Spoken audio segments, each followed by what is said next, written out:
The following program is rated MAL. It contains strong language and is intended only for mature audiences.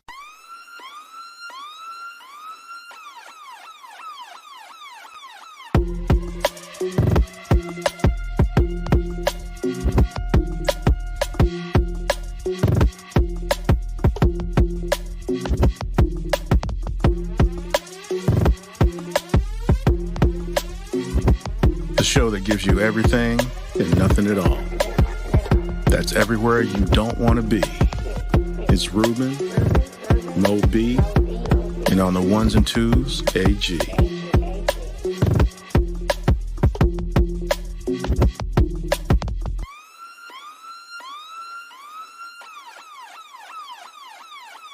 The 5-minute warning. Good evening, everyone. Once again, it is a brand new 2022 episode of the 5-minute warning. Happy New Year to all y'all out there. I hope y'all celebrated it nice. Hopefully not too messed up, but hey, let's just do what we do. So, once again, right below, we got AG in the house. What's going on, brother? What's happening, y'all? How you doing? Good. We got Moby. What's up, man? Drinking the drink of choice, the drink of the winners. It's a drink. Is it a drink or is it a drink? Okay, let me answer for you, Moby. Mind your business. There you go. I didn't want to say that all year. Nah, I might be snitching on myself. So, well, don't do that. Depending on how this game goes, I'm prepared. Well, I've already started, but I mean, is this the first game this year you actually somewhat a little bit care about? no, it's not. Man, look, I care about all of them, but I'm just like, yo, I hated that it had to come down to this, man. The pressure. The Ravens could have just did me a solid and just beat old washed up Ben Rossberg. Now I gotta hear about how great Big Ben's rapist ass is for another week while he goes. Wow, he went all the way back there with it. You gotta be all that. I'm sorry, alleged rapist. He was found innocent, although he was suspended and lost a civil suit. I mean, that's very true. But Yeah, we're not here to judge him today. Maybe another day, just not today. But I mean, do you want the Raiders to make the playoffs? I mean, we got a chance to, so sure. I mean, I don't ever want us to lose, but yeah, I figured like today would be, it's a good ending for the Washington football team. We made sure we didn't lose to a completely horrible team in the NFL. So I'll take a small victory in that. I would say horrible and dysfunctional. Oh man, they're terrible. Man, the Giants, holy cow. And he had the nerve to talk about our team. That's what I was going to say. That's why I said dysfunctional. Yeah, man, how you gonna talk about our team and like all this other stuff, and your team can't even get out the blocks? to answer your question, Moco Cowboy, I wouldn't have a problem with Harbaugh being the Raiders coach. You really think he's going to leave Michigan? Yes. I mean, yeah, because he ain't gonna ever win at Michigan. He Hey, did you know win what? this year. He'll get paid more money. I mean, look, man, if sorry ass Gruden got $10 million, bro, at least Harbaugh has proven he can win. Yeah, that's With true. his own people. I just figured, based on, how he left the NFL to go to Michigan and him finally actually doing well. I mean, he got to the playoffs. He beat Ohio State. I mean, I figured that guy could write his own golden ticket. Yeah, but it took him how many years to beat Ohio State? Yeah. doesn't Not only that, matter. he He did it. lost a lot of assistant coaches too, and Players. he might have hit that point where he realizes that, yeah, I ain't never gonna be able to win a national championship at Michigan. Like, I can stay here and coach forever, but I ain't never gonna win the big one here just because of recruiting. I can see that. And realistically, if he leaves now and comes to the Raiders and it don't work, he probably could still go back to Michigan. They still take him back. And anybody will take him back. Real talk, San Francisco might mess around and take him back if they could. I mean, they in the playoffs. So I don't know about all that. Hey, man, Just it's what it saying. is. I have been vindicated. I appreciate Jimmy Garoppolo balling out today. I All mean, that he threw foolishness like they 2 talked about. interceptions, though, man. He ain't Dude, helped squad none. dude, he balled out. Stop playing. I'm not even trying to hear your hate right now. It's not hate. It's Keep legit. it pushing. Keep it pushing. Man. Not trying to hear you. Love you, bro. But I'm not trying to hear you. Not trying to hear you, man. Just making up stuff. No, I'm good. Yo, what up, Crenshaw? What up, man? And what you saying no to? I don't know. AG rocking the breast shirt of the crew. The OD. Oh man. 300. Oh, he talking about. That's right. I forgot he's a 49ers fan. Yeah. So yeah. Yeah, they had to backdoor their way into the playoffs, but hey, you made it. So I'm about to say, don't be trying. Yeah, you are, man. That was a hate comment, tonight, man. I'm not trying to hear you tonight. I'm not hating. I promise you. I'm yeah, not you hating. are. Oh, Crenshaw don't want Harbaugh back in San Francisco. Yeah, because I'm thinking he left on. It was pretty bad when he left. I'll take him in Vegas. Trust me. I mean, anybody's an improvement to Gruden because I despised him. He got a better chance at winning a Super Bowl than their current coach. But hey, I can't even say that because that could be a form of hating. Well, so it is a form of hate because the guy did really well in the really, really bad circumstances. I'm just saying. Which bad circumstances are we talking about? The circumstances you lose your coach behind the reasons you lost your coach in the middle of the season, and you still might make the playoffs. I would say that guy did a pretty good job. Team also. So please stop. Not trying to hear you tonight. Hey, save that for your segment. No, I ain't talking about that in my segment. Okay. No point for that. Then be quiet. Jeez, Jimmy Garoppolo balled out, and we all know it. Stop it. Stop it. I mean nothing. You mean that he balled out. We all know. That's just keep it pushing. Keep it pushing. I don't know if this whole balling out thing is appropriate. It pushing. I'll say he won. I won't say he balled out. I'm not. I will exit this show if you say something else. Taylor Heineke has had games similar to Jimmy G today, and you've acted like he was the second coming of Joe Montana. I would say Joe Montana. I wouldn't say Joe Montana. I mean, I don't think I've ever said that. Maybe Mark Rippon, and God knows anybody's second coming of Mark Rippon. But that's a topic for another time apparently because AG ain't trying to hear it. Yeah, let's keep it pushing, man. I already told you what the truth was. Keep it pushing. I mean, yeah, okay. Yeah, okay. All right. Wow, the hate in this room is strong. All right, so let's start. Your room is strong.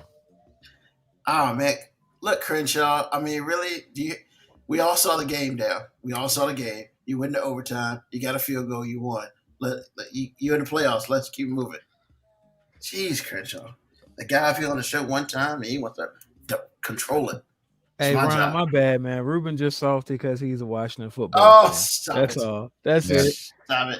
That's it. He don't even know what to call his team because he don't know what the name gonna be. So, hey, Stephen A. I mean, you gonna ride with that for a long time too? I mean, did you call me Stephen A? I sure did. Wow. I mean, the dude's like, team ain't got no name. And I was like, let it go, bro. All right, so let's start with the question of the day. Question of the day: When does freedom of speech, become dangerous? When stupid people utilize it. That's one way to put it. And when you get around to asking me, I'm gonna say what he said. when dumb people utilize it. I mean, I was going to AG first, but I mean, Mo B just kind of jumped in and was like, "No, you can still go to AG first." That was just my generic response. It sounds like a pretty strong response, though. AG, what do you think? Yeah, it's kind of what he said, really, because number one, the spirit of the amendment wasn't to be able to say anything you wanted to, regardless. The spirit of it was for people to be able to voice their opinion safely. But you can't lie. You can't defame. You can't say stuff that's not true and make it like it's true just because you got 50 people that agree with you. You can't spread stuff that's going to be dangerous to the public. But that's who we are, and that's how, people have taken free speech and made it, I get to say what I want to because I want to say it. That is not how it's supposed to work. So that's, to me, that's how I get crazy, man. When you start lying, especially like, we're having a health crisis here, and you're spreading around misinformation that's proven to be misinformation as the truth. And then you have people that aren't as informed, or maybe can't be as informed as you are, and you are purposely pulling a wool over their eyes, and they go out there and kill themselves because they're thinking what you're saying is good information. At some point, that should be some sort of felony, at least a misdemeanor, but it's not, because free speech is so vague.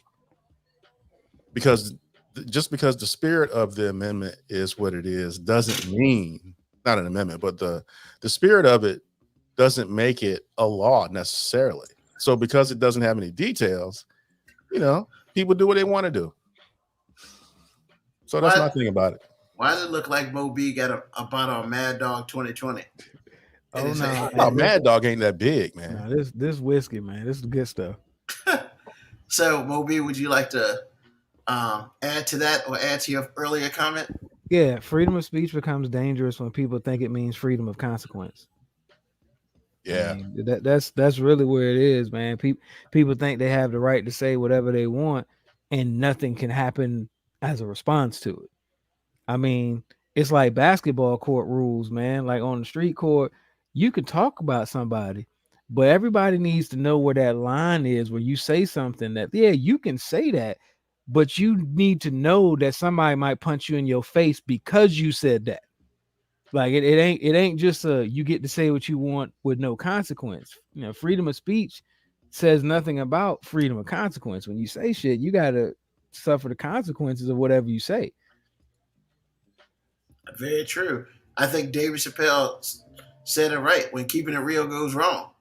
Yeah. And sometimes your quote unquote freedom of speech and you quote unquote keeping it real gets you smacked in the face, or punched in the face, or punched in the gut, or kicked in the nuts, or whatever. And I mean, when it's all said and done, your freedom of speech, when it's all said and done, is about your freedom to think. And just because you think, that don't mean that you should say. And I think the problem is, you're right. A lot of people say instead of think, and then what happens is when they say, it's always being said around the wrong person, and then craziness ensues. So yeah, I mean, kind of to go back to your Dave Chappelle thing, like his comedy special, quote unquote, the alphabet community was trying to cancel him. I mean, and I don't necessarily have a problem with them trying to cancel him, because it was his freedom of speech to say whatever he wants, and there are consequences to it. If people think what you say is offensive and they don't want to support you anymore, that's a consequence of it. Now, I don't think they should be able to remove him from Netflix because they didn't like his comedy. That's when it's going too far in the opposite direction. Mm-hmm. But no, freedom of speech, doesn't mean you don't have consequences because of it. Very true. Very true. All right, gentlemen. Nice. Way to start off this show with some football and basically saying, stop talking that dumb shit. All right, so this episode of Crazy World, we talk about, once again, crazy people. Go figure. Now, you wouldn't think this would be crazy, but when it's all come together, yeah, this stuff is crazy. So, like, a science teacher got arrested for vaccinating a 17-year-old student. So my first question is, what? How are you vaccinating somebody else's kid? Number one, not your kid, somebody else's kid. Two, how did you get the vaccine? What, just fall off a truck or something? And he was like, yo, I got this vaccine. And basically, it's like, yo, the kid's like, I want to get vaccinated. You're 17 years old. Now, if your parents say you can't get vaccinated, then you got to wait till you're 18, then you can do what you want. But you telling your teacher, I want to get vaccinated, and then your teacher's like, let me see what I can do. That's what we doing now? The teacher's like, let me go pop the trunk right quick. I got some. I mean, what is this, Fantasy Island? Open up the trench coat. I got all types of vaccines, my brother. Yeah. My name is Lenny, and I got plenty. I'm like, what?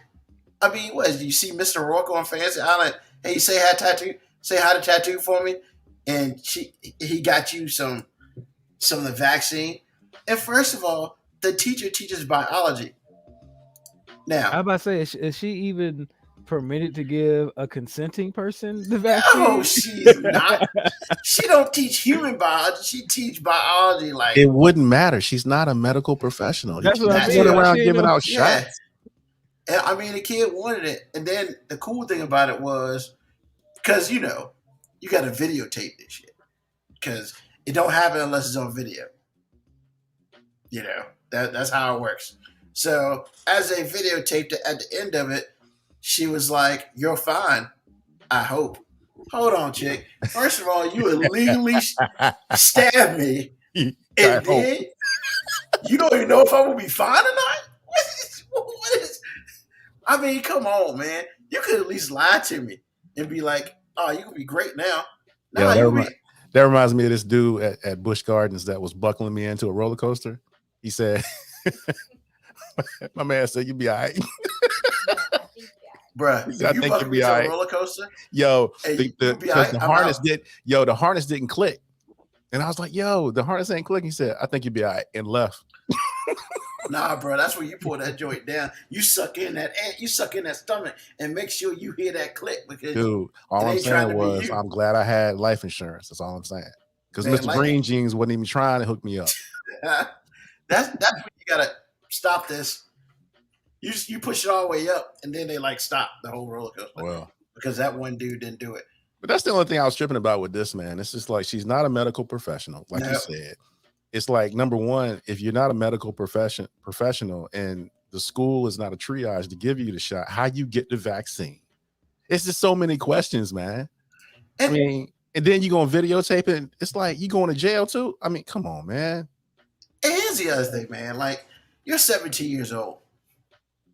When? I was about to say, when does personal responsibility? Exactly. You're old enough not to let some random person, I don't give a damn if your biology teacher, just stab you with something that they say is the vaccine. Yeah. You don't know what's in that. That could have been heroin. Dre from VA, we know the needle was filled with sugar water. I mean, yeah, man. It's just it's crazy. Stabbed you with her damn insulin needle and was like, "You'll be okay. You're protected now." Now I'm wondering if they're sleeping together. I mean, if you're not hitting it, would you let your teacher just randomly stab you like that for real? Even if I was hitting it, I wouldn't let my teacher. I don't know, man. When you're 17 years old, booty be good. I'm just saying. Nah, I need to see the package that it came from, and I need it triple checked. Here's what I'm gonna say. By a professional. I hear what you're saying, but it'd be one thing if the vaccine cost something. But it ain't like he was like, "Yo, the teacher hooking me up with this free shot that I could get for free anyway." Dre from VA, did this happen in the great country of Florida? This did seem like some Florida shit, but no, this happened in New York City. Wow. Okay. Which tells me, Now, did this lady ever live in Florida though? Well, she's a teacher in New York. They don't go that deep. Okay. However, it happened. This happened on New Year's Eve. Don't worry, she's gonna retire and go to Florida. Probably. And officials say the boy's parents called the Nassau police after he came home and told them what happened. Hold on, then you went home and snitched? He ain't hitting it. I mean, I don't understand. Hey, I want the vaccine. Thank you for the vaccine. Yo, parents, my teacher gave me the vaccine. What? Bruh. Yo, and Ron saying, his parents might not have let him do it. He's 17, man. Just wait a couple months. I mean, who cares, man? That don't mean you go and find some random chick. Hey, I want to get vaccinated. Yo, I got you. Hey, if ever there was a time to go ahead and get a fake ID and go get a free COVID shot at a reputable place. I mean, reputable. It's so sad you got to say that. it's not like they. I mean, let's be real, man. You go to RiteAid.com and you sign in. They don't necessarily check anything. Nah, all you gotta do is say you're uninsured, and they like, oh, okay, we got you. And if you got a fake ID, half the time they'll ask for your ID. So all I'm saying is, I'm not shocked that the teacher got one. I'm shocked that this fool let her stab him with anything. Cause nah.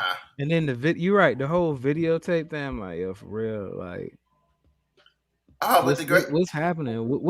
What is up with people self-snitching, man? But that's like, I know I grew up in a generation where we was all like, stop snitching. Now it's just like, yo, don't snitch on yourself. Like if you're gonna snitch on somebody, just let it be somebody other than yourself. But he snitched on himself twice. First the video, and then he told his parents. Yeah, he went home and told it. Bruh, like clearly you're the kid that they dropped. Wow. Multiple times. I mean, come on, man. Like, come on, man. You can't. How many times can you snitch on yourself? Clearly, at least 2. And he, whatever. And she was charged with the unauthorized practice of a profession. What? Unauthorized practice of a profession? Yeah, you're not a nurse. You're not a medical professional. She's not a medical professional. So if I go and pretend to be a teacher, I can get charged with unauthorized practice of a profession. Yes. Yeah, actually you could. I mean, that's that shit they make up for you. Like when somebody does it and they ain't got nothing to hold them on. Yeah, we need to make up this new law. They ain't make that up. You cannot pretend to be somebody like that. Well, we'll find out on the 21st of January because that's when our court hearing is scheduled. Yeah, I want to follow up on this. Hopefully, we'll get a follow up on this. But that's the crazy world we live in, y'all. I mean, this is stupid. Like, it's just hard for me to even fathom. Yeah, teacher, give me that vaccine. What?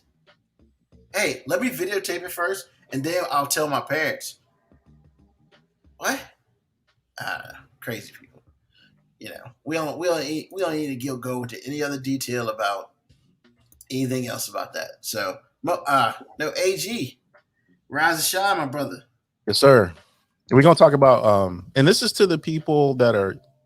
I know younger people don't listen to this, but these are to the people that are younger that have always been the only one or one of a few black people in white suburbia. This is who this is for, because I was that person and I didn't really know. I know I felt funny about it, but I really didn't know. Microaggressions, folks. And this came up Saturday afternoon. My lovely wife and I were watching Malice at the Palace. They did a documentary on it. It's a dope documentary, isn't it? It is. It's really good. You check it out on Peacock, y'all. It's really good. Makes you feel different about some stuff. Yes, it made me feel differently too, because I'm so far removed from it through time. I just kind of forgot everything that went down. But what I was reminded of, and I can't say reminded because I didn't see it the first time. But what I was reminded of was, after the fact, the language they used for the basketball players. And and without going into a list of it, thugs, and more thugs. One person comes out and says it, and then everybody comes out and says it. Most of these people were white. So it's not a dog whistle, but it's a microaggression, because black people are supposed to be animals anyway. Now, Mo B says something a lot not a lot, but he says it enough on this show. And I'm going to remind you what he says. He says, because every black man is 6'5" and 250. Yep. Because every time a cop shoots a black man, what does he say? He says, I was afraid for my life. Does he ever say that when there's mano a mano and there's a white guy involved? Not really. When black people are involved, it's always, I'm afraid for my life. That means black people are animals. Because the last time I was afraid for my life, if I had a gun, there was probably an animal going to be involved, a real one. So there's that. The next thing, you're not like the rest of it. I don't know how many times I heard, you're the cool kind. If you've ever heard that, That is not a compliment. If you feel strange, you should. That means that the rest of us, like I just said, we're all animals. We can't do this, we can't do that, and you can. You articulate. And in reverse, if you've ever felt bad about this, young black people in the suburbs, no, you talk with good grammar, you don't talk white. So yeah, microaggressions can go both ways. You're so well spoken. There you go. I've heard that my That's whole the white life. version of it. You're so well spoken. There you go. That's How the am I white supposed to version. speak? See, the black version is you talk white. Well, Yep. And so what is another good one? Oh, and then generally they follow it up because they probably feel a little uncomfortable too with I don't see color. Never really understood what that's supposed to mean. Yeah. There is no. I feel there's more only the disrespected by human somebody race. saying that. I feel disrespected when somebody says they don't see color. Because I'm like, if you're saying you don't see color, like you're like disrespecting the fact that I do have a different experience than you. You're basically saying I don't see the fact that you have different experiences. Exactly. But all that's doing is differentiating people. I'm better than you. And it's giving them a buffer between I like being white, but I don't like being called a racist. But I like making you second class. Because either I like making you second class or I'm so tone deaf because of my environment, I'm doing it on accident. However you slice it, it's not good. Now, I'm talking to black people that feel that kind of uncomfortable feeling without understanding what it is. I'm not talking about the black people that grow up to be adults that go and follow a path that they think they have a seat at the table. Because they'll say the same thing to black people. Sir, you are black and you don't actually have a seat at the table, but that's a whole nother podcast. I'm just letting you know who this is for, and it's not for them. It's for people who have heard these things and you feel like, I feel like you just slapped me in the face, but I didn't see your hand across my face. But I had this welt on my cheek. This is for you. Microaggressions. If you're yellow and if somebody asks you where you from, you've been in America all your life, microaggression. They already know. You speak better English than they do. And they asking you where you from? Just saying. So anyway, folks, that's all I'm saying. If you find yourself the only, or if you find yourself a handful of with a backdrop of white folks and you have heard these things said to you, it's not cool. And you will grow to understand how cool it's not. So that's my rise and shine. Well, all right. Thank you, AG. Always blessing us with the deep, important stuff that, we need to know. Microaggressions. Did you just almost call me nigga? That's what I feel like. So, Yeah, did you exactly. just almost call me nigga? Exactly. But see, that's almost like a dog whistle. But I already said stuff about dog whistles. Yeah. All right. Appreciate you. So we got a new segment on the show from Moby. Tell me I'm wrong. Yeah, man. So yeah, I be sitting down watching things and looking at things, and sometimes I feel like I have I don't know if they're controversial views, but I don't feel like they're necessarily the popular views on looking at certain things. Like an example, Betty White passed, and unfortunately, I don't know if y'all heard Bob Saget just passed a few hours ago. Yeah. It's crazy, man. R.I.P. He was just tweeting like hours before that. Yeah. But yeah, so tell me I'm wrong, man. So I watch Golden Girls and I just think this was the original Sex in the City. And like all the characters are just so parallel, man. It's like, but this is just old people Sex in the City.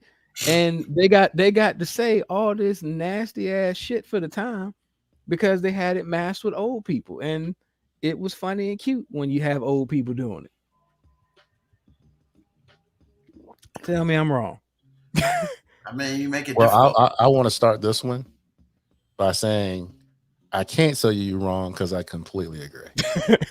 I have watched so many episodes of Sex in the City. When you started talking, I was like, He's like the internet right now. He cannot lose. Well, So you see, I'm gonna keep on the TV theme. So, in my house, there's a favorite show around here. It's not necessarily my favorite show, but it's a show that's on TV a lot around here. The Office. Everybody loves The Office. And every time I watch The Office, I get upset because I'm like, Michael Scott is the greatest example of white privilege ever put on TV. If y'all don't know who Michael Scott is, the character that Steve Carell plays, he's incompetent, he's racist, he's sexist, and he's the dude that's in charge.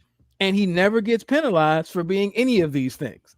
In fact, he's beloved because under all that, he wants everybody to like him, even when he's being a racist and a sexist and incompetent. And I spend every season that he was on, I'm just thinking, first of all, how did this dude get in charge? Second of all, why does everybody in the office seem to be okay with the fact that this racist ass, sexist, incompetent dude does absolutely nothing and you got to call him boss? But then again, I mean, isn't that what America loved about it? Because white people got to look at it and go, hey, no matter what, if I'm a white male, I'm in charge. Tell me I'm wrong. Would y'all want to work for him? I don't really watch The Office. I've watched a couple episodes, but I definitely see that, and it's just kind of sad more than anything else. AG, would you work for Michael Scott? Number one, I think all of us have worked for Michael Scott at one time or another in our lives. So there's that. Second of all, this is going to be the shortest segment ever because you're right again. And again, as far as I'm concerned, art always imitates life, not the other way around.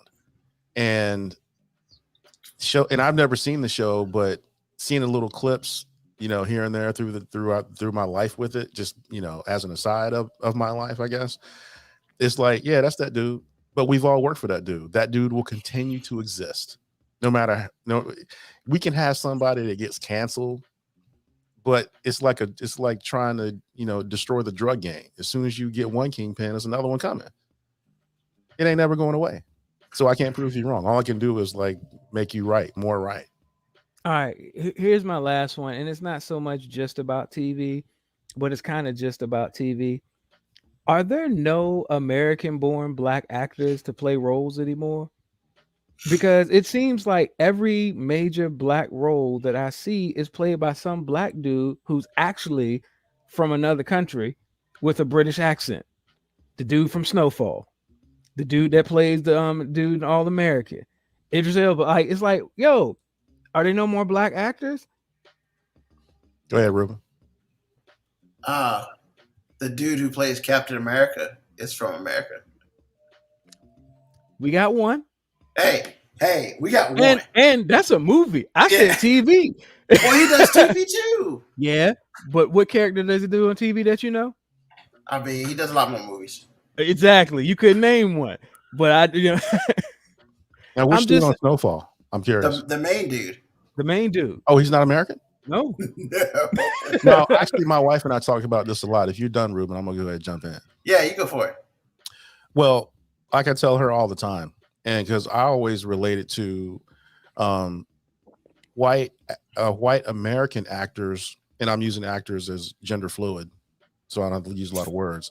So white actors playing English or whatever they're supposed to be playing, they're not good at it. And I think it makes the movie bad or worse than it could be. On the other hand, these black people are actors that come over here and play Americans, and we can't tell because that dude on Snowfall, he got that LA accent down. And what I tell her all the time is, I just think they outwork us, plain and simple. Because Kevin Costner he was supposed to be playing Robin Hood. He sounded like Iowa. What? And that's supposed to be okay. That's not okay. However, when I watch one of his co-stars in Yellowstone, which this woman is English, I couldn't tell that she was English. My wife looked it up and said, yeah, she's English. I was like, really? Well, yeah, really. I don't think we work hard enough. and that includes black people too.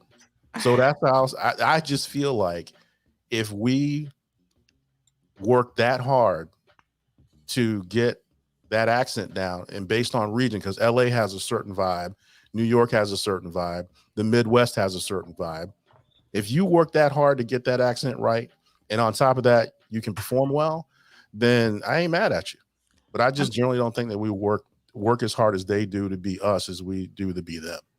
I wanna kind of ride with you, but when you talk about people who have to play these, as you call them, the LA accent, yo, there are so many black acting organizations, coaching things in California where black people who are actually from LA who are trying to work on their craft there. To me, it just feels like they don't get the same opportunities. And then it always feels like once we get one or two American born black actors, those two dudes get every role. It's like, yo, like Michael B. Jordan and Chad Bowles, for a while, they got every role. That was just them. It's like, we need a black actor. We got one. I agree with that part, but I also want to say that that's not, excuse me, that's not a black thing as much as it is a Hollywood thing, because they recycle people. Well, when you say they recycle people, but how come they keep finding all these new people from other countries? Because once they get, all I'm saying is, for whatever reason they get to this person, once they get comfortable, that's who they want. And with feature films don't really come out as much as smaller films do. I just feel like that once that dude or that woman or whoever they're identifying as gets a role and they nail it, then that's who will always get that type of role. Like I said, it just seems really weird that we got all these black actors playing these stereotypical inner city, tough city America roles, and then I hear them doing interviews with their British accent. I'm just like, yo, we couldn't find one, brother. We couldn't find one. Let me jump in. So I'm with you on that, but I also will say, like, there's clearly a pipeline in America. Well, a pipeline from America to, at the very least, let's say the UK. There's a pipeline, literally. And when it's all said and done, I'm not trying to be negative or whatever, those cats from the UK live, eat, breathe. Like, they're honestly trained better than some guys in some people in the United States. And but how do you say they're trained better? Like, well, hold on. I'm just saying, what evidence do you have? That's like such a dangerous thing. That's basically just you making an assumption with no evidence that they're getting better training. Well, most of these guys, like Idris Elba, the dude from Snowfall, they have gone through some sort of training or whatever in the UK, and then they just pipeline them through and stuff like that. Whereas, like, let's just say Anthony Mackie. If you didn't know, Anthony Mackie went to Juilliard, and he didn't get noticed until he graduated from Juilliard, and he's doing small roles, stuff like that. And so it's like, a lot of it is, apparently, this is just thought process. Apparently, a lot of it is the training that they receive over in the UK is apparently better than what we receive here. Or you got to go so deep in it before they even look at you. Is that right? No. I completely agree that's not right. But apparently, in some sort of fashion, that's what it is. And it just seems like you're validating that white is right. Because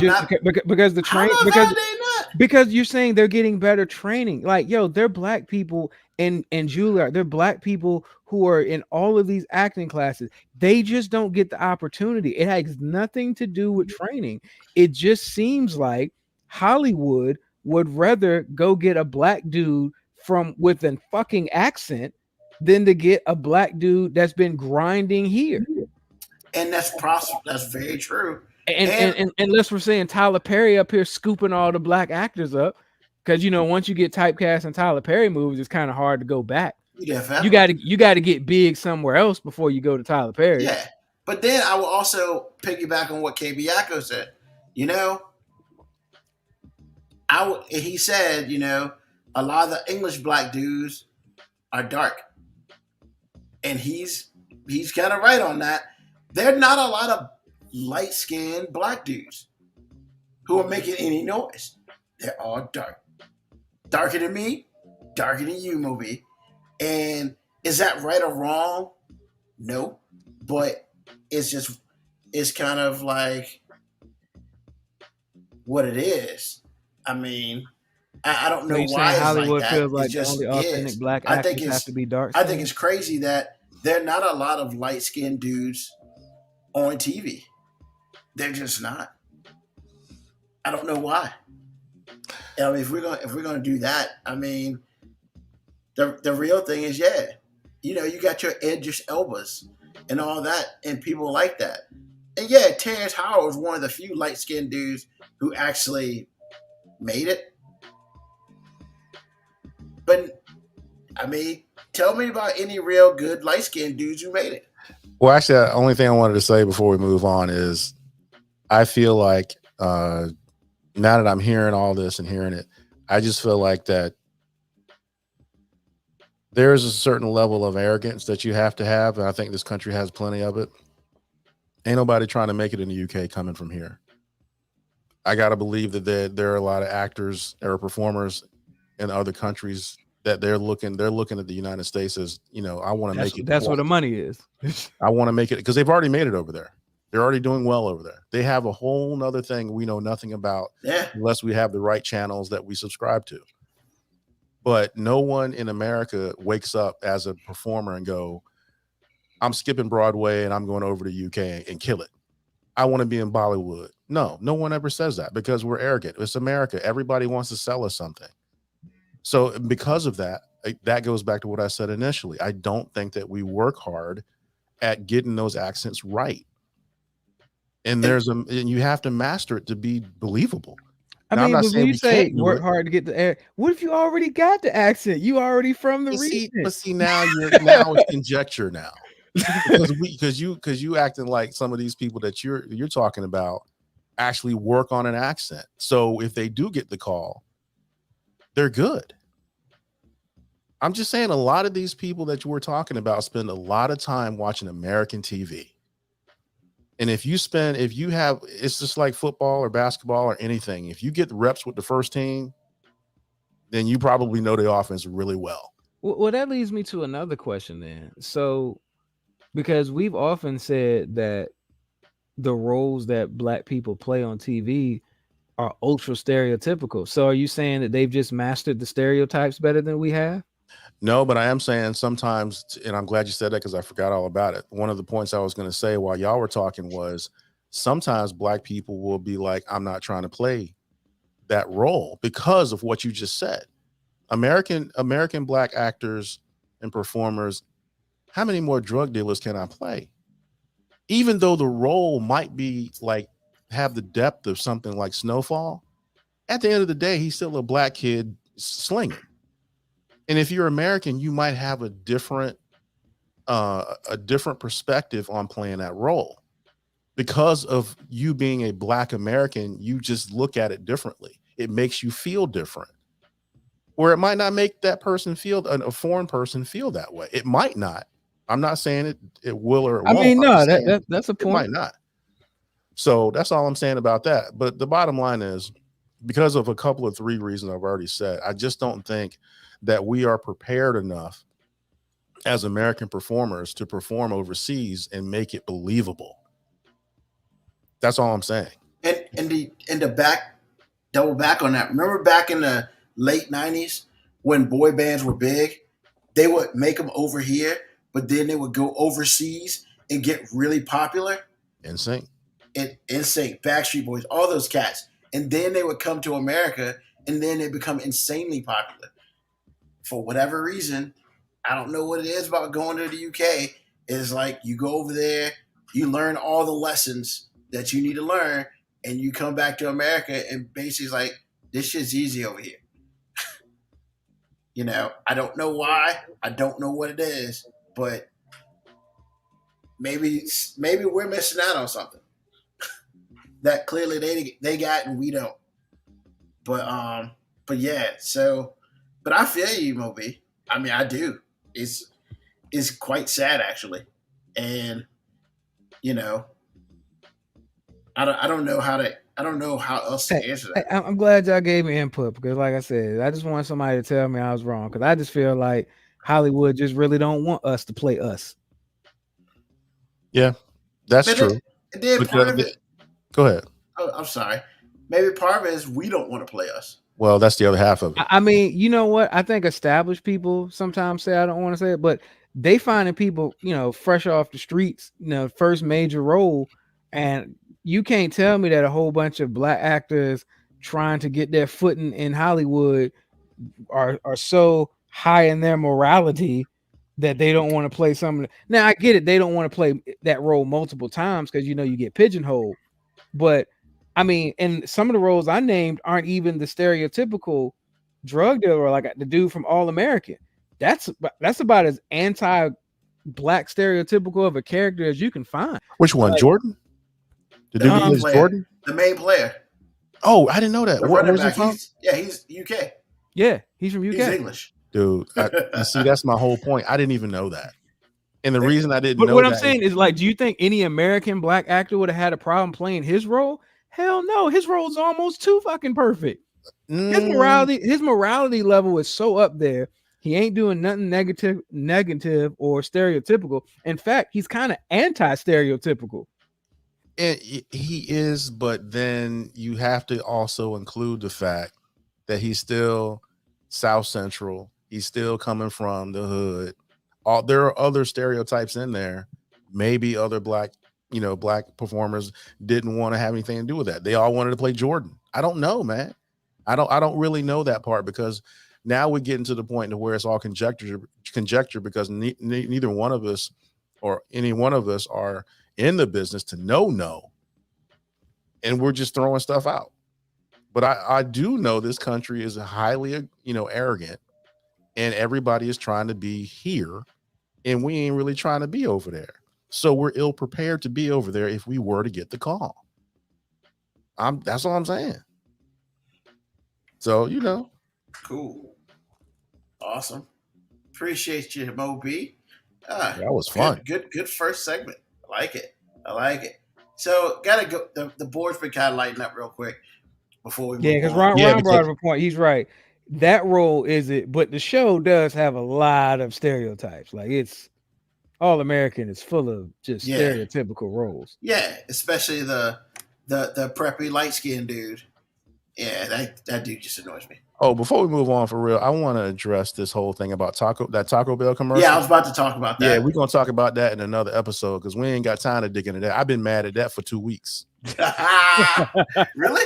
Oh my man, because I mean, when you watching sports like that, the same commercials generally run, and I've seen that commercial like 5 times just today, and that's trifling, man. It's like I don't know if the man's crunch wrap it. Oh my, and you know what, women, I love y'all, but if you don't admit that y'all have superpowers to steal from men and it be okay, if you don't admit that you have superpowers to borrow money from us that you ain't gonna pay back, y'all tripping. I'm just letting you know, y'all tripping. That's all I gotta say. All right, we're gonna talk about Taco Bell girl for real. All right, I got a problem. We gonna talk about the Taco Bell person probably next week. Oh my god. Wow. Let's see. Terrence Howard. Yeah. I mean, yeah, I will agree with you, Dre. Terrence Howard's career did start to go downhill when he didn't come back for Iron Man 2. But that's when he got after that he got Empire though. It wasn't that soon after that. Yeah, that's true. So, but sometimes you got to bet on yourself on that. I think he bet on himself. So, and I think he came out all right when it's all said and done. Bianco said Taco Bell set off AG. Yeah, he did. It sure did. Y'all got the right one for that. Yeah, it's a whole bunch of stuff out there. It's a whole bunch of stuff out there, player. We're gonna talk about that one day. We ain't got time today. We're gonna talk about it. maybe piss an episode after Valentine's Day. Ooh, Lord Jesus. Moby will be back shortly. So, see, there you go. I told you he's gonna be back shortly. That's what I do. Stealing people's food. Man, stop it. Crunch wrap for some chips, and then gonna double back and get some more chips. AG, stop it. No. We can talk about that. She was another wrong, day. man. She was wrong. We'll talk about that next week, man. Next week. So we got the My 5 coming up. Yes, sir. So 5 things that happened in your life that changed the direction of where your life was going at the time. Okay. All right. So AG, you want to go ahead and start with that? Yeah, I got you.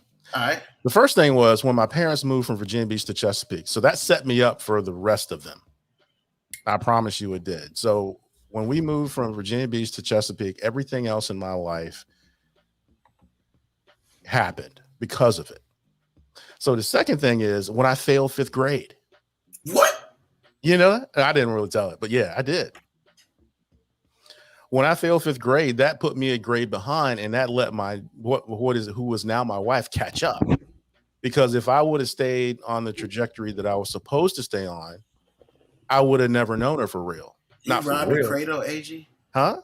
Did you rob cradles? Man, you know how I do. I like them young. Then I like them old. Look, hey, and then I like them old. Boy, ain't nothing like an old woman, boy. Woo. 50 plus? 50 plus is off the chain, boo-boo. Just saying. Keep it pushing, y'all. Oh my God. Hey, ARP sexy as hell.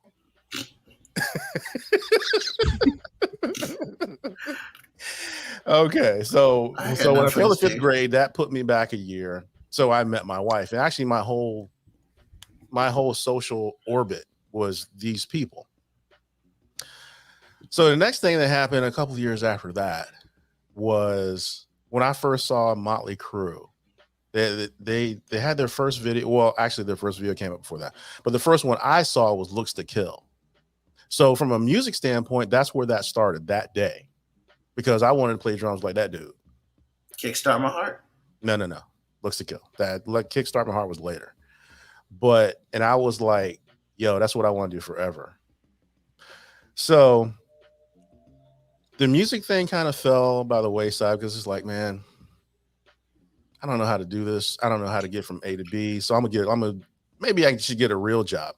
But failing to be an engineer gave me music, returned me to music, which gets me to this point. Because I promise you, I wouldn't be on the show if I'd have been an engineer.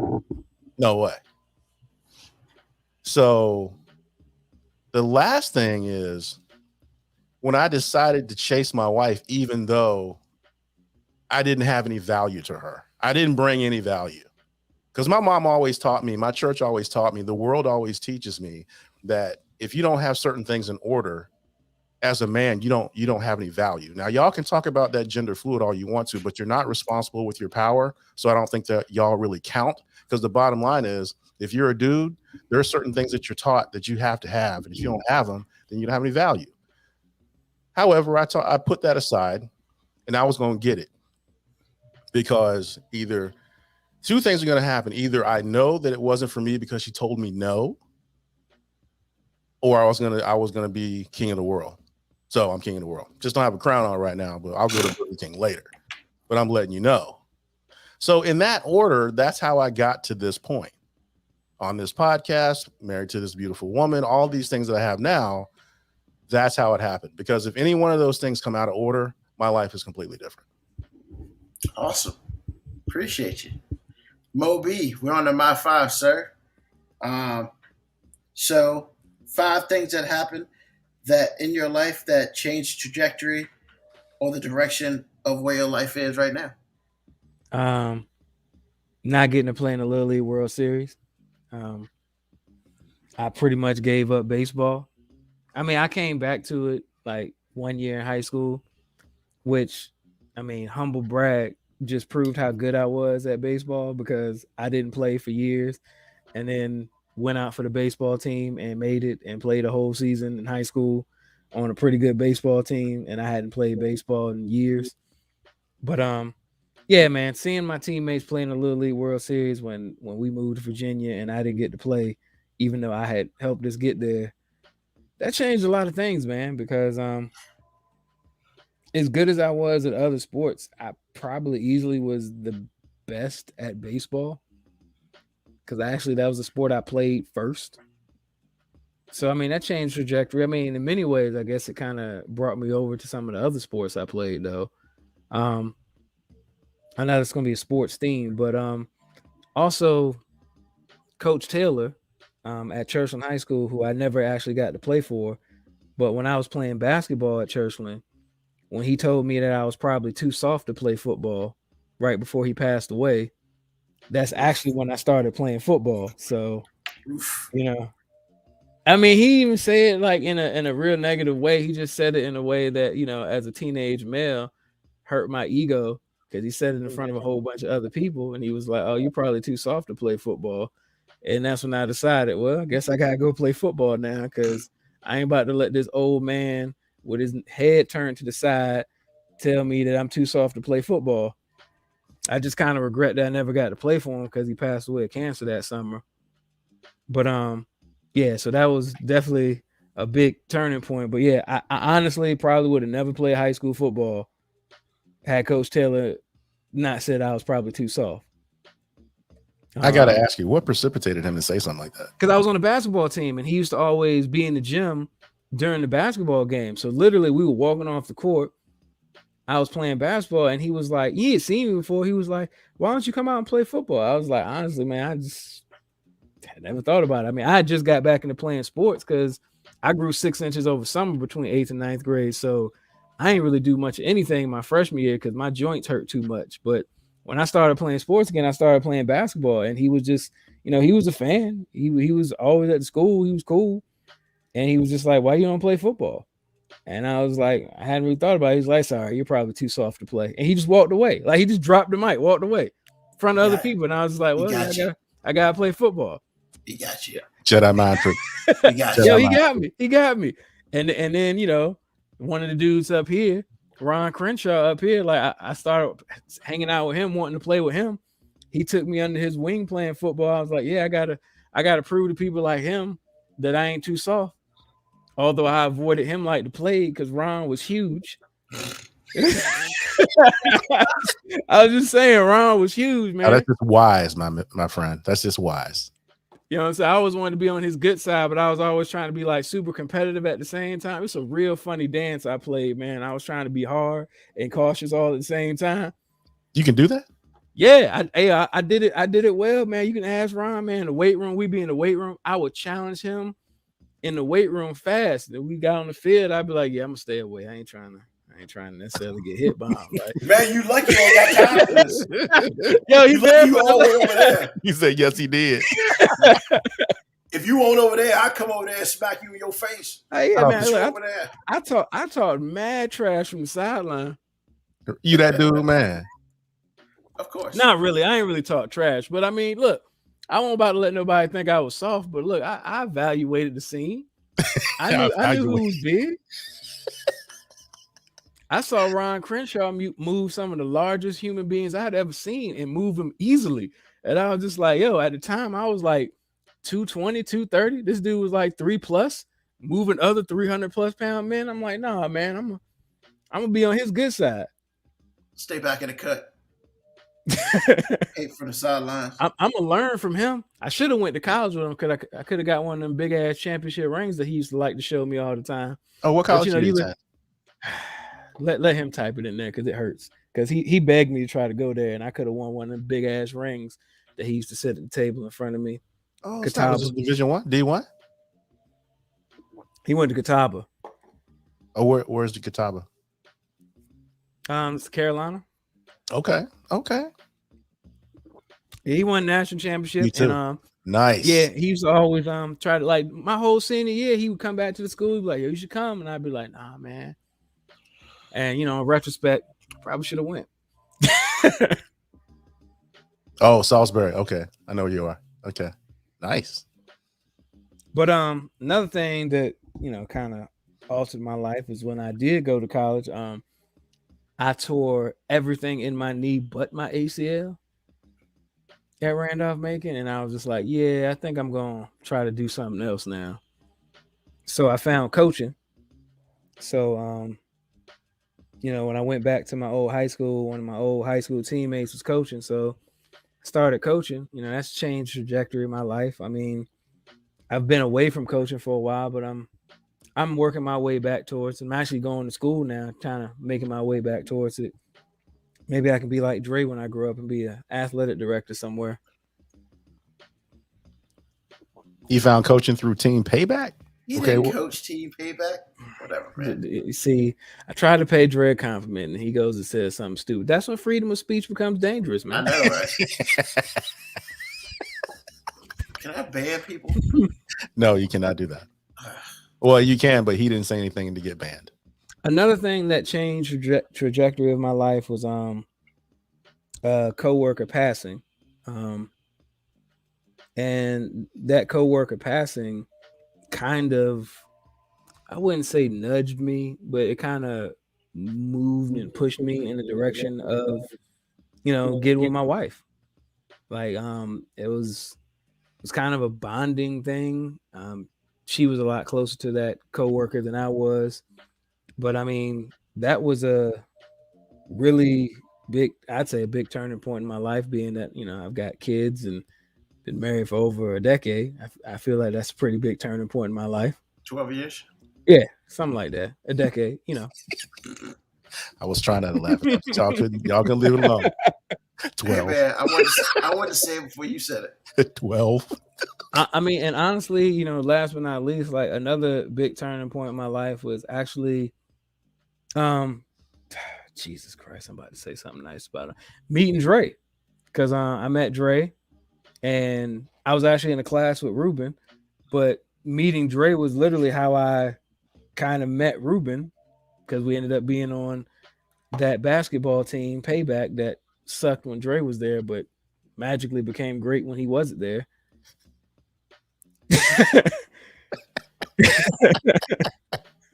It magically became good. Magically, I don't know how it worked that way. It just magically became great. Addition through subtraction.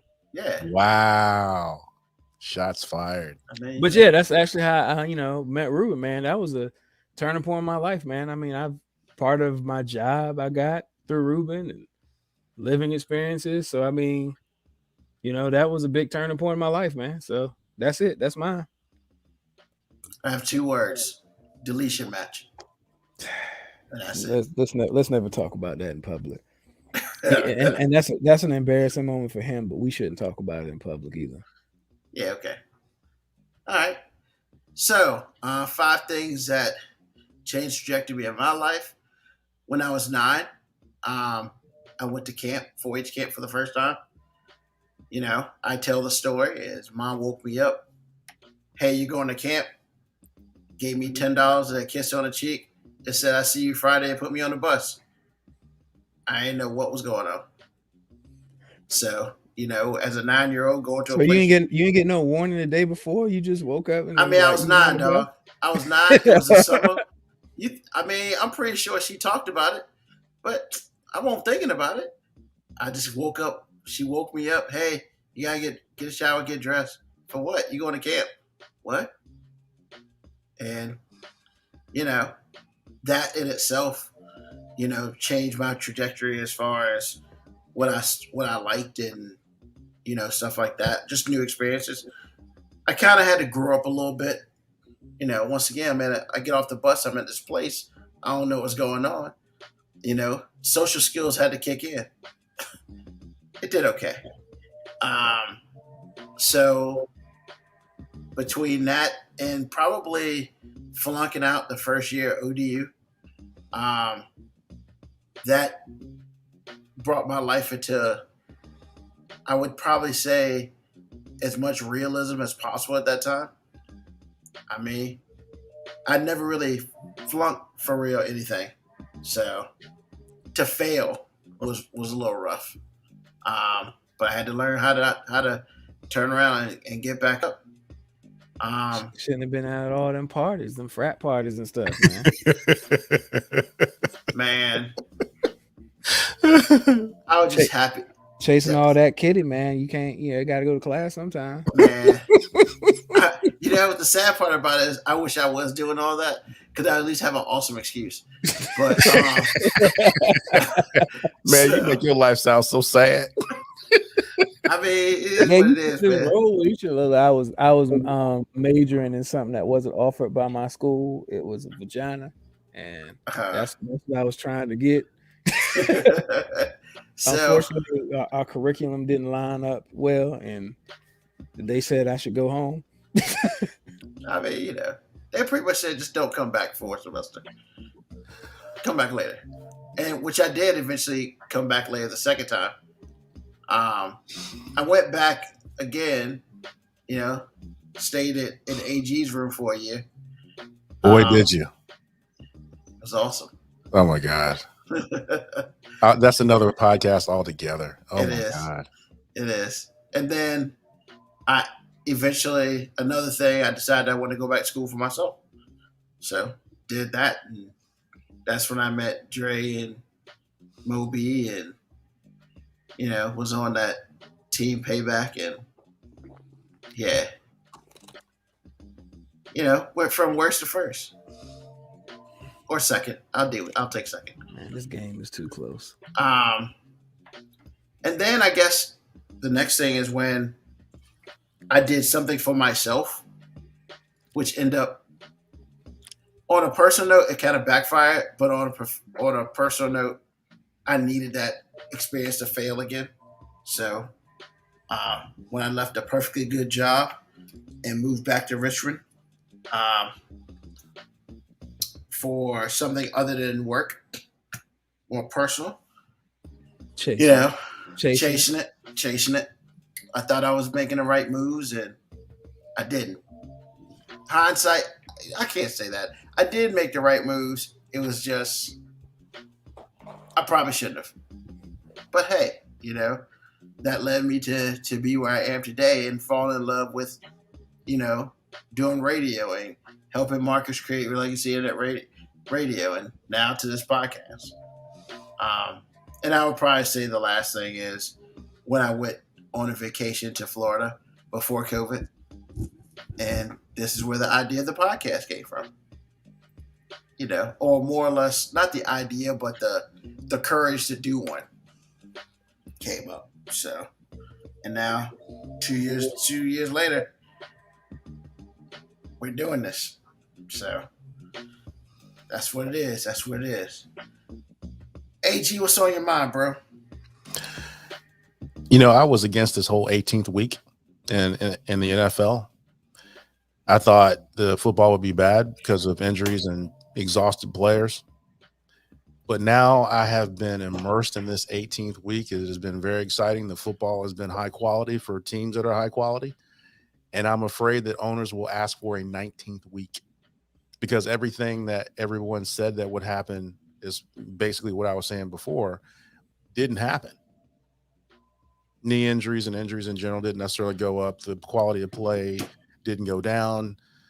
In fact, this whole playoff mess, especially last week when it was, the perfect storm was brewing, no one knew anything. And it was really exciting. And I'm like, okay, this has been really good, but I hope the owners don't ask for a 19th week. Don't know about it need to play that much football. But if there's money to be made, I'm sure on the next collective bargaining negotiations, it'll come up. I just have a feeling they're going to want more and more. I hope they don't. But, rich men generally stay rich because they want to be more rich. But we'll see. But that's what's on my mind. All right. Moby. All right. So in the last week or so, we've lost some pivotal figures, and Betty White, Sidney Poitier, Bob Saget, lesser degree, but I mean, not downplaying him, but I mean he doesn't have the significance of a Sidney Poitier or a Betty White. But what is on my mind is the fact that like our generation, or I should say my generation, and then y'all's generation, we knew a lot about the generation before. And it kind of pains me that in a world where they, the younger generation get everything they ever could imagine from their phone or laptop, that there are a lot of people that really didn't understand the significance of a Sidney Poitier. Like there just doesn't seem to be that foundation of a respect for the historical figures that came before. And it got me to thinking, like, in 20, 30 years, who are my kids going to look at as like a pivotal person in their generation?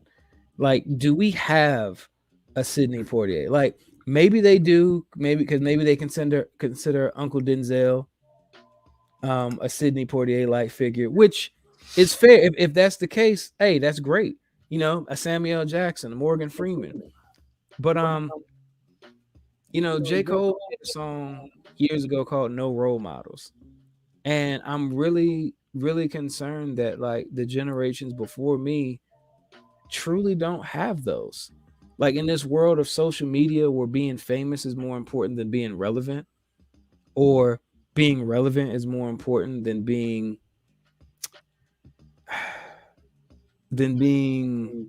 righteous or standing for something, that we're losing the role models. I saw an interesting meme about Betty White saying that, she grew up in all of the negative eras for civil rights and women's rights. And yet you've never heard about any situation where Betty White accidentally called somebody a nigga, or, there's never any slip ups. Like, she was in an era where she could have had every opportunity to have one of those slip ups, and there's not a negative thing being said about her.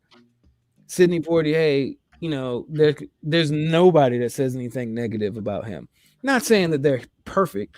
I'm just saying that, the way they carried themselves was of a level of class that I just don't think any generation, mine or before, or mine or going forward, has. And I'm hoping that I'm wrong.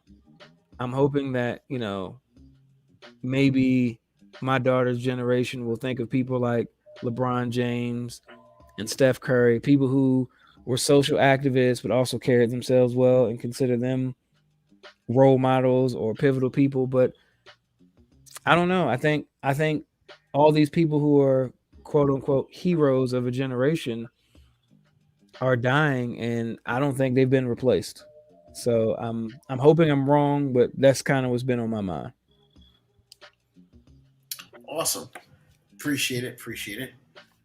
What's on my mind is karma. Karma's what's on my mind.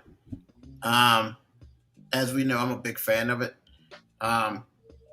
It probably happens to me more often than not. But there are times where I can celebrate it, and there are times where I can just be like, you messed up there, buddy. And this week, I ran some of that. So, a couple things. Like, you should never speak about something you don't know about, or something that doesn't pertain to you, such as Joe Judge. He comes out, he makes a comment, basically, calling the Washington football team a clown show. Because we don't have a clown show over here. We don't have we don't have our team fighting each other. And our coach was pretty much like, look, man, just talk about your own team. Talk about what you know about. And that's it. And of course today, I mean, like it was pretty much a foregone conclusion, but I mean, the Giants are terrible. Like, hey man, it's 2nd and 8. We're gonna go for a quarterback sneak. Okay, I get it. It was on your 9. You want to get some more space, so your quarterback can throw the ball. Awesome. you get a yard. 3rd and 8. Hey, let's do that quarterback sneak again. What? Like, when is that good coaching? Are you coaching to win or coaching not to lose as bad? It's stuff like that. It's just so classless in the game that a lot of people love. Because you can't talk that stuff if you can't back it up. Number one. And then number two, like, I'm not gonna lie, man. I felt some kind of way last week about what happened in Washington with the Philadelphia fans taking out the rail and fall to the ground right in front of Jalen Hurts. And you have some people who apparently got help and others who did not. Apparently. Yet the one dude who didn't get it, who claimed he got no help from Washington, was a dude who was the first one to fall, who was underneath everybody, but he was the first person up trying to get a selfie with Jalen Hurts. And then once he gets back to Philadelphia, he complains about his neck and his back. Well, once again, do I feel bad for them? It sucks that they fell. But let's be real, man. Like, are there lies happening or what's going on? And karma is that thing that you're not going to lose, man. You're either going to win or you lose with karma. And I mean, yeah, you didn't play your starting quarterback. You still got a 50 burger put on you on Saturday. Look, man. Everybody creates their own karma. And everybody deals with it in different ways. But when it's all said and done, it's great for you to sit here and talk crap about FedEx Field. I'll be the first one. FedEx Field's old. We got some issues. But, your stadium's still the only stadium in football that has containment cells at the bottom of your facility. So, hey, man, once again, keep your stuff to yourself and, stop just breeding the negative karma, because that stuff comes back and gets you either way. And that's just in life. Create positive karma for yourself so you won't get hit. You won't get slapped in the face with the negative karma. Appreciate you. Good episode. Thank you for joining us this episode tonight. We will be back again next Sunday, 9 p.m. Eastern Standard Time. Tell a friend. Tell an enemy, whatever. We appreciate y'all listening. The podcast will be up Thursday, Friday. Thanks again for Mo B for AG. We will see you again next week.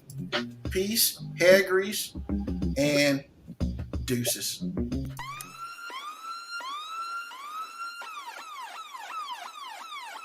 Email us at 5minutewarning19@gmail.com.